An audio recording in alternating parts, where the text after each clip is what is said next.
Diesel വിലവർദ്ധനവിനെ തുടർന്ന് KSRTC അടച്ചുപൂട്ടൽ ഭീഷണി നേരിടുന്ന സാഹചര്യത്തിലാണ് മാനേജ്മെന്റ് അടിയന്തര നടപടികൾ എടുക്കുന്നത്. ഇതിന്റെ ആദ്യപടിയായി KSRTC സർവീസുകൾ വെട്ടിച്ചുരുക്കാനാണ് തീരുമാനം.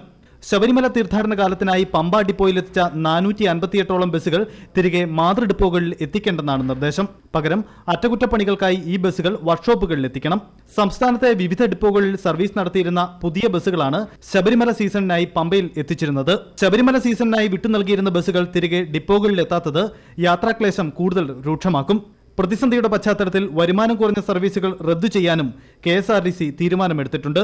അതേസമയം സംസ്ഥാന പോലീസ് വകുപ്പിലെ എല്ലാ ജീവനക്കാർക്കും സൗജന്യ പാസ് അനുവദിക്കണമെന്നാവശ്യപ്പെട്ട് ട്രാൻസ്പോർട്ട് സെക്രട്ടറി KSRTCക്ക് നിർദ്ദേശം നൽകി.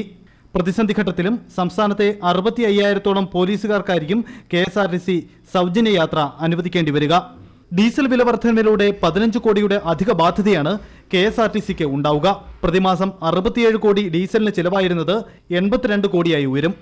India vision, Thiruvananthapuram.